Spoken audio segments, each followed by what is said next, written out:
Bonjour à tous. Cette vidéo sera un complément à une précédente vidéo traitant du mythe de l'écart salarial lié à la discrimination sexiste. Dans la première vidéo, j'ai montré qu'il était prouvé que ces différences de salaire n'étaient en aucun cas liées à une quelconque discrimination sexiste de la part des patrons, même s'il reste un écart résiduel oscillant de 0 à 4% suivant la méthodologie employée et les métiers étudiés. Et à vrai dire, ce n'est même plus une idée défendue par les chercheurs, mais seulement par les féministes, les femmes ignorantes et les chevaliers blancs. J'ai aussi montré que les femmes au SMIC étaient dans leur globalité mieux payées que les hommes au SMIC proportionnellement à leur implication. Avant de poursuivre, je voudrais remercier Valgar pour sa correction au sujet de la retraite et de l'espérance de vie. Il m'a aussi parlé de la terminologie, notamment du terme aposte identique, comme quoi ce terme était très présomptueux. Alors je suis allé voir sur le site de Cyril Godenou, qui est chercheur à l'INSEE, pour vérifier. Il écrit ceci. Il y a bien des différences de rémunération au sein des différents postes qu'il considère comme étant identiques. Ceci peut aussi expliquer la moindre valorisation apparente de l'expérience des femmes d'ailleurs. Donc comme je l'ai dit précédemment, les chercheurs ont maintenant admis qu'il n'y avait pas de discrimination salariale à l'encontre des femmes. Pour autant, ils continuent de parler de sexisme. Pourquoi ? Ils abordent deux autres mythes que celui de la discrimination directe. Les choix des femmes ne sont en fait pas leur propre choix, mais sont symptomatiques de leur oppression, ainsi que le plafond de verre. Je vais donc réfuter ces deux derniers mythes ou au mieux les discréditer autant que possible. Et le mythe de l'écart salarial lié d'une quelconque manière au sexisme sera enfin et une fois pour toutes réfuté. Pour jauger le premier argument, c'est très simple. Regardons comment se comportent les femmes les plus libres au niveau du temps de travail. Les femmes en profession libérale travaillent moins que les hommes. En ce qui concerne les médecins, les hommes pratiquent 5135 actes par an contre 3785 pour les femmes. On peut lire aussi que les femmes médecins ne peuvent subir de discrimination sur le tarif de la consultation. Toute la différence est donc due à une moindre activité, et en moyenne, les femmes médecins s'absentent un jour de plus par semaine que les hommes et réalisent moins d'actes par jour. Quand on regarde les non-salariés plus généralement, et pas seulement les professions libérales ou les médecins, on peut lire ceci. Selon une autre source de l'INSEE, l'enquête emploi, le temps hebdomadaire de travail habituel du non-salarié travaillant à temps complet s'élève à 51 heures contre 56 pour les hommes. On peut lire par la suite. La durée du travail des non-salariés pourrait expliquer une partie du différentiel homme-femme. Pour les seuls non-salariés à temps complet, donc uniquement à temps complet, la durée hebdomadaire du travail des hommes est supérieure de 7 à 8% à celle des femmes.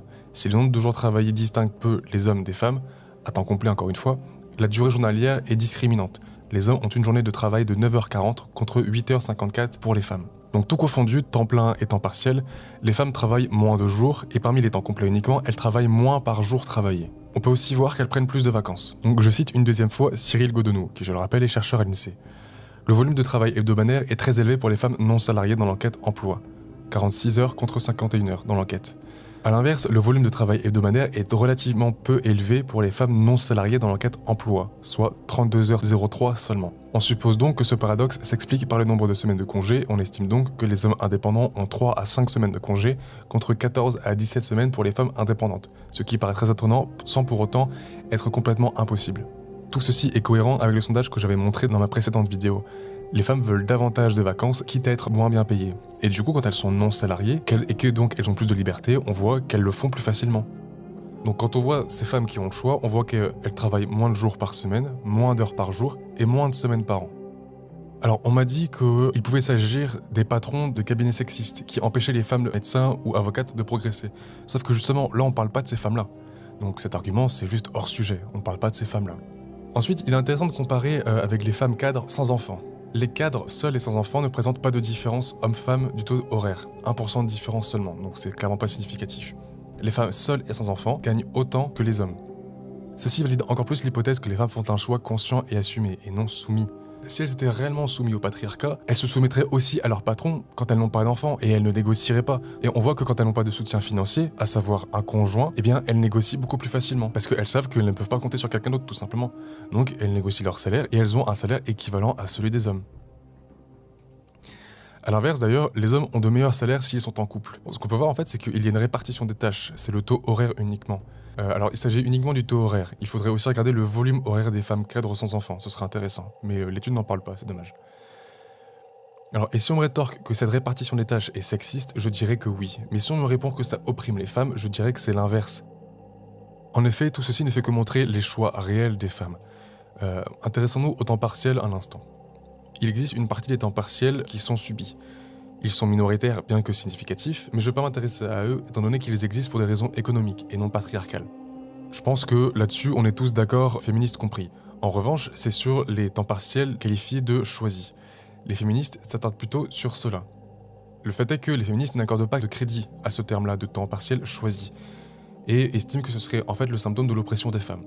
Les femmes prennent un temps plein choisi quand elles ont des enfants et que leur conjoint gagne plus qu'elles. Ce sont les deux principaux déterminants du temps partiel chez les femmes.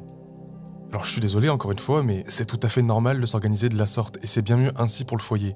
C'est ridicule de voir une oppression quand c'est en fait une optimisation des ressources.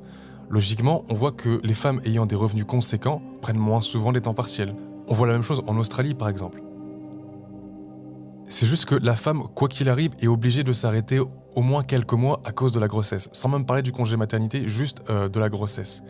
Donc forcément, si on veut s'assurer que l'enfant aura à manger dans sa gamelle, il faut faire en sorte que l'un des deux parents qui ne s'arrête pas de travailler gagne le plus possible.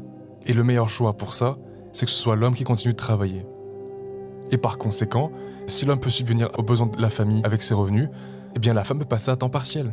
Généralement, les femmes continuent de travailler parce qu'elles ne veulent pas être femmes au foyer et qu'elles veulent continuer à avoir une activité. Donc ça montre que c'est réellement un choix. C'est pas une soumission dans le sens elles vont rester au foyer parce que ce sont les traditions, que la femme reste au foyer à faire à manger et s'occuper des enfants. C'est pas ça. C'est juste que, par exemple, la majorité des temps partiels de ces femmes-là, ce sont en fait des femmes qui travaillent 4 jours par semaine mais qui prennent leur mercredi.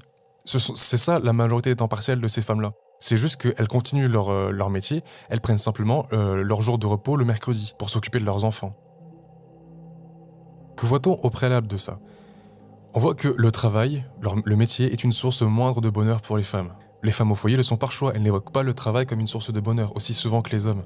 Et plus largement, hommes comme femmes, on voit qu'il y a une volonté de plus de temps libre. Je cite, « La moitié des personnes aimeraient consacrer plus de temps aux loisirs si elles pouvaient changer quelque chose à la journée décrite. 60% des personnes qui travaillent souhaiteraient en avoir plus de temps libre. Le constat est identique pour le temps passé avec sa famille. Tout le monde aimerait passer plus de temps avec sa famille. Alors quand les femmes prennent ce temps partiel, c'est vraiment parce qu'elles le veulent, tout simplement. Les hommes aussi aimeraient plus de temps libre et en famille. Donc on m'explique en quoi c'est une oppression des femmes. Tout le monde veut moins travailler, mais seules les femmes y arrivent, visiblement. Et la conclusion des féministes serait de dire que ce sont elles qui l'ont mauvaise. C'est réellement un choix et non une soumission. Et si oppression il y a, elle s'exerce ou de manière économique ou chez les pères. Autre caractéristique intéressante, on voit que l'intérêt pour le travail décline avec l'âge chez les femmes. Et en parallèle, que voit-on ? Que le nombre de temps partiel augmente avec l'âge pour les femmes. C'est un choix, tout simplement.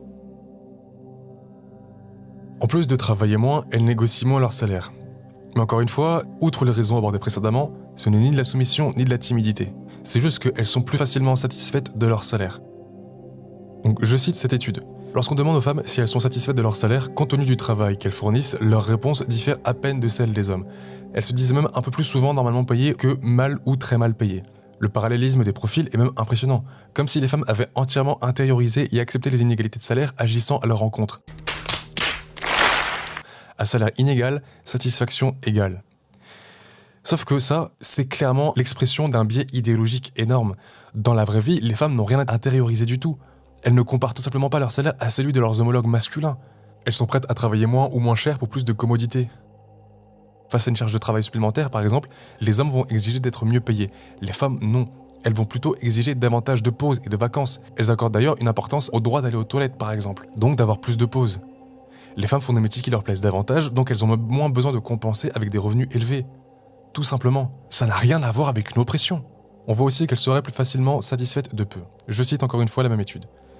Contrairement aux hommes, les femmes s'attendent à une variation du salaire en fonction du diplôme moins grande qu'elle ne l'est réellement. En effet, les femmes diplômées du supérieur semblent particulièrement satisfaites par le montant de leur rémunération, leur satisfaction étant significativement plus forte que celle des femmes sans diplôme ou n'ayant que le certificat d'études. L'hypothèse explicative présentée est celle-ci. Le salaire à partir duquel les femmes diplômées évalueraient leur salaire ne serait pas celui que percevraient leurs homologues masculins à diplôme égal, mais celui des femmes non diplômées. Ce que tu dis n'a aucun sens. D'où cette explosion des satisfactions. Sauf que c'est pas cohérent avec le comportement des femmes indépendantes. Les femmes sont satisfaites de moins, à la fois en termes de travail que de revenus. Les femmes indépendantes aussi travaillent moins longtemps et gagnent moins par heure. Ils essaient de trouver des différences partout, mais refusent d'envisager l'hypothèse pourtant la plus basique qui soit, à savoir que les femmes ne souhaitent tout simplement pas gagner autant que les hommes. Ce n'est pas un souhait idiot comme le rétorquent certains. On peut aussi nuancer ceci quand on voit que ça dépend des attentes familiales. Les mères seules sont plus exigeantes. En gros, c'est en partie dû aux responsabilités familiales, et les féministes vont répondre que c'est sexiste envers les femmes. Sauf qu'on voit bien que les femmes ne veulent pas autant de responsabilités ou de pression que les hommes. Donc ce n'est en aucun cas sexiste, c'est un choix. Autre citation intéressante. Moins concernées par le montant de leur rémunération, les traces matérielles qu'elles laisseraient, ou par la prolongation de leurs actions par l'intermédiaire de leurs enfants, elles le sont davantage par les aspects quotidiens de l'activité professionnelle qu'elles vivent sur un mode personnel. Plus sensibles au stress ou plus habituées à l'exprimer, elles prennent davantage en compte l'intérêt immédiat du contenu de leur travail et l'attention qui leur est portée en tant que personne. Les femmes sont tout simplement moins tournées vers l'argent quand il s'agit de leur métier. Alors j'étais assez content de voir que cette étude a validé une impression que j'avais aussi. Cette étude émet l'hypothèse que le fait de parler autant de l'écart des salaires, du fait que les femmes sont opprimées et tout, est en partie responsable de la moindre ambition des femmes. Les femmes s'attendent tellement à être discriminées que quand elles se rendent compte qu'elles ne le sont pas, elles ont l'impression en fait d'être privilégiées. C'est le féminisme qui amoindrit les attentes des femmes, en parlant tout le temps et constamment de leur supposée oppression. Et quand elles se rendent compte qu'elles ne le sont pas, qu'elles ne sont pas opprimées, elles doivent se dire qu'elles ont vachement de chance et du coup elles peuvent s'estimer heureuses avec ce qu'elles ont et donc ne sont pas plus ambitieuses que ça. En vrai, je trouve ça ouf à quel point une étude peut parvenir à une conclusion qu'elle réfute elle-même. Donc globalement, les femmes semblent être légèrement plus satisfaites que les hommes de leur métier. Et même si tout le monde aimerait avoir davantage de temps libre et de temps consacré à la famille, seul ce souhait est exaucé chez les femmes. S'il y a oppression, elle concerne les pères de famille. D'autant plus qu'en parallèle, les préjudices importants concernent des hommes, les morts et les blessures au travail notamment. Donc l'oppression psychologique et physique concerne les hommes en premier lieu. Quand on prend un peu de recul, on voit qu'il n'y a pas de discrimination des femmes salariées, mais qu'au contraire, celles au SMIC sont avantagées, comme je disais dans ma première vidéo, par rapport aux hommes dans les mêmes conditions. On voit ensuite que les femmes travaillent moins longtemps et prennent plus de vacances, et que plus elles en ont la possibilité, plus elles le font. On voit que les différences de comportement viennent de femmes ayant des enfants, mais on voit que c'est en fait une optimisation des ressources dans beaucoup des cas, qu'elles le vivent très bien, et que c'est en accord avec ce qu'elles disent vouloir au préalable. Elles disent même qu'elles aimeraient passer davantage de temps avec leur famille, ou tout simplement avoir plus de temps libre. C'est aussi le cas des hommes, à la différence que eux ne peuvent pas se le permettre, autant que les femmes. Jusqu'à présent, on voit donc qu'il n'y a aucune discrimination envers les femmes. Cependant, les féministes ont un autre atout dans leur manche pour faire croire que ces écarts de salaire, ou plus généralement de comportement, sont dus à l'oppression patriarcale. Avant toute chose, je tiens à rappeler le principe de la charge de la preuve. Si je dis qu'il existe une théière dans le ciel, c'est à moi de le prouver, et je n'ai aucune légitimité à attendre de mon opposant qu'il réfute une idée que je n'ai même pas pris la peine de prouver. Dans cette analogie, le plafond de verre, c'est la théière dans le ciel. Les féministes nous disent que ça existe, mais personne ne le prouve, et tout semble indiquer l'absence de son existence. Donc gardez ça en tête pour cette partie. J'ai trouvé aucun sondage sérieux qui aurait prouvé l'existence du plafond de verre. J'ai entendu parler d'un sondage de la HALD qui semble-t-il était infructueux, et je suis tombé sur un sondage portant uniquement sur un hôpital, qui lui, en revanche, concluait bien à un plafond de verre, malgré les fortes limitations dont il avait conscience. Donc si on voulait réellement faire un sondage sérieux sur le sujet, voici comment il faudrait le faire. Premièrement, demander aux femmes si elles ont subi le plafond de verre, tout bêtement. Ensuite, demander si elles sont féministes, pour tenter de jauger tout biais idéologique possible. Pourquoi pas leur demander si elles se sont dit féministes après avoir rencontré ce plafond de verre ou avant, pour réellement pouvoir le jauger. Demandez ensuite précisément quand c'est arrivé, leur métier et avec quel supérieur hiérarchique et son sexe. Ces précisions servent à jauger la fiabilité du sondage déclaratif, au-delà du biais idéologique possible déjà jaugé auparavant en leur demandant si elles étaient féministes et si elles l'étaient avant ou après avoir subi ce plafond de verre.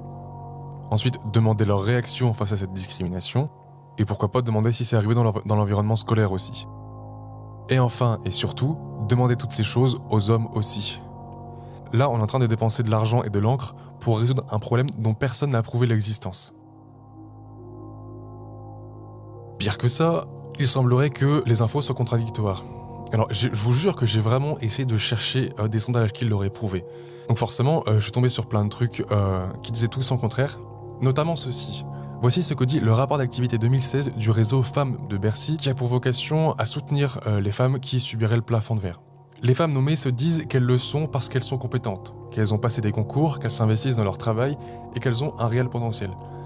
Il ne faudrait pas que se développe une petite musique laissant à penser que les femmes accèdent aux postes importants parce qu'il y a des quotas. Ce serait profondément injuste. Il dit ça parce que ce réseau Femmes de Bercy défend l'instauration des quotas, qui existent maintenant depuis plusieurs années. Mais ce qu'on voit, c'est que visiblement, les femmes au pouvoir ne le disent pas. Elles nient l'hypothèse d'un plafond de verre et estiment qu'elles ont été jugées à leur juste valeur. Résultat, que voit-on ? En parallèle, on voit qu'il y a plus de femmes promues à ces postes-là que de femmes qui candidatent. Ce qui veut dire que les femmes sont plus facilement promues que les hommes. J'ai aussi trouvé cette étude qui montrait bien que l'implication avait un impact sur les promotions et les salaires, etc. Mais que c'était pas en apparence le seul facteur. Alors, je suis pas d'accord avec les conclusions et les préconisations qu'ils développent, étant donné que je ne vois pas une différence de résultat comme étant un problème en soi.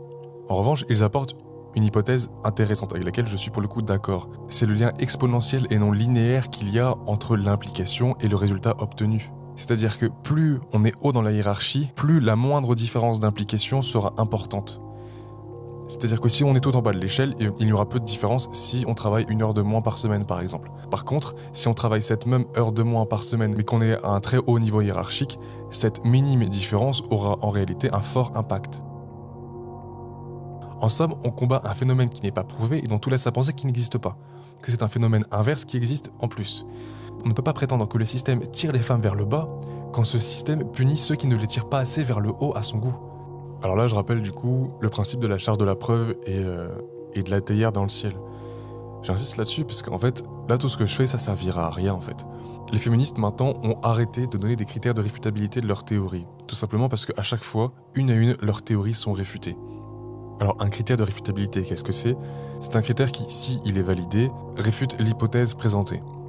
Par exemple, si je dis cette phrase, la femme serait vraiment l'égale de l'homme le jour où, à un poste important, on désignerait une femme incompétente, eh bien, il me suffirait de citer au moins une femme incompétente désignée à un poste important pour montrer que les femmes sont les égales des hommes. Et là, vous comprenez pourquoi les féministes arrêtent de donner des critères de réfutabilité. Parce qu'à chaque fois, ils sont tous validés les uns après les autres. Or, la légitimité du féminisme repose là-dessus, sur le fait que les femmes ne sont pas traitées également que les hommes, qu'elles sont traitées de manière injuste. Alors, ils n'ont tout simplement aucun intérêt à donner ce critère de réfutabilité-là. C'est même l'inverse, ils ont tout intérêt à ne pas le donner. À chaque fois, ils vont nous présenter un critère de réfutabilité, celui-ci ne sera pas validé, alors ils vont en présenter constamment un autre. Avant, on nous disait que les femmes étaient discriminées par le patronat, c'est pas le cas. Ensuite, on nous parle du plafond de verre, c'est pas le cas non plus. Alors la suite logique, c'est de nous dire que l'accès au métier est plus dur pour les femmes, ou qu'elles sont discriminées dans leur choix de diplôme et ce genre de choses-là.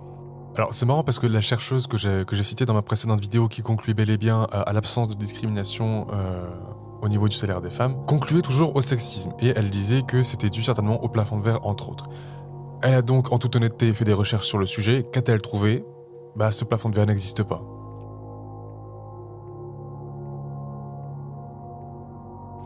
Donc plutôt que de se dire, alors peut-être que la théorie féministe sur ce sujet-là est bidon et que même si le plafond de verre a existé à un moment, eh bien ce n'est plus le cas aujourd'hui, tout simplement, bravo les féministes, vous avez réussi, plus de plafond de verre, plus de discrimination vers les femmes. Plutôt que de se dire ça, à savoir la conclusion la plus logique qui soit, elle se dit que s'il y a discrimination, elle se situe en amont, forcément. Pour appuyer son hypothèse, elle se base sur son expérience perso. Par exemple, elle est allée dans des lycées ou des collèges, elle a incité les filles à faire des sciences, résultat les filles ont fait plus de sciences, et pour elle, c'est la preuve que leur capacité était bridée auparavant. Ça, c'est de la méthodologie bien féministe comme on les aime. Bon, premièrement, on peut voir que les résultats qu'on peut observer sont en contradiction avec le modèle du plafond de verre qui nécessite de la discrimination au niveau des choix de carrière. Les deux meilleurs exemples sont la médecine et le droit. Ce sont des disciplines prestigieuses, pour autant, les femmes y sont majoritaires. Donc visiblement, rien n'empêche les femmes d'entrer dans ces disciplines. Au-delà de ça, ce modèle nécessite une discrimination subjective, discrète, étant donné que la discrimination directe pure est illégale et qu'elle n'existe tout simplement pas à grande échelle. La seule discrimination pure et assumée qui existe, c'est la discrimination positive. Mais du coup, elle favorise les filles et les femmes. Donc la seule discrimination restante, c'est la discrimination discrète et inconsciente. Sauf que ça n'a pas de sens. Je vais paraphraser les propos de Steven Pinker là-dessus, en réponse à Spelke. Spelke défend cette idée-là, que les filles sont discriminées dans les universités par exemple, mais que c'est pas la discrimination bête et méchante, c'est la discrimination ou qui n'est pas consciente, ou alors qui est discrète, c'est par exemple baisser artificiellement les notes des filles sans qu'on puisse s'en rendre compte. Sauf que ça, c'est uniquement possible dans les matières subjectives, dans les matières qui ne sont pas les sciences dures. Or, où retrouve-t-on majoritairement les filles ? Pas dans les sciences dures. On retrouve très peu de filles en maths ou en physique, par contre elles sont majoritaires dans quasiment tous les domaines littéraires, à savoir les domaines les plus subjectifs qui soient, et dans lesquels on pourrait manipuler plus facilement les résultats. Donc on voit que dans la pratique, ça ne marche pas. Il y a beaucoup trop de filles en médecine et en droit pour que ce modèle de discrimination à l'encontre des filles existe bel et bien. Ensuite, si on parle juste d'une discrimination passive et discrète, on voit que ça ne marche pas non plus, avec les choix de carrière des filles et des femmes. Donc quand on voit ça, qu'il n'y a pas de discrimination à la promotion, qu'il n'y a pas de discrimination au choix de carrière, la seule discrimination restante possible se trouve entre les deux, à savoir dans l'obtention du métier. pas du diplôme ou de la promotion, mais du métier. Et accrochez-vous bien, là encore, cette hypothèse est réfutée. On peut voir qu'en effet, il y a de la discrimination à l'embauche. Sauf que cette discrimination n'est pas misogyne. Elle touche aussi les hommes. Et même si elle touche les hommes, elle n'est pas non plus misandre. En aucun cas, elle n'est ni l'un ni l'autre. En réalité, ce qu'on voit, c'est un phénomène d'homophilie. Ça veut dire que les hommes recruteurs embaucheront plus facilement des hommes, et réciproquement, les femmes recruteuses embaucheront plus facilement des femmes. Donc il y a discrimination, tout comme il existe certainement un plafond de verre, mais de une, il n'est pas aussi important que ce qu'on le dit, et de deux, il n'est pas genré, il touche autant les hommes que les femmes.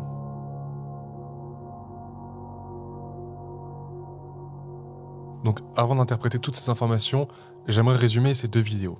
Il n'y a pas de discrimination à l'encontre des femmes au niveau des salaires. Les femmes au SMIC sont même mieux payées relativement à leur implication. Les seuls salariés qui sont réellement moins bien payés que leurs homologues masculins, ce sont les cadres, et si elles le sont, c'est par choix.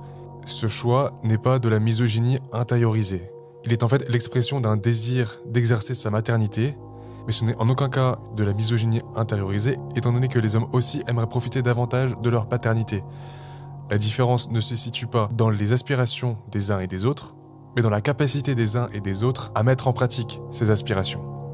Le plafond de verre n'existe pas ou alors de manière très locale. L'accès au diplôme ne défavorise pas les femmes et aurait même tendance à les favoriser. Et l'accès au métier, c'est pareil. Il ne défavorise pas les femmes, ou alors autant les femmes que les hommes, mais encore une fois, c'est de manière très locale.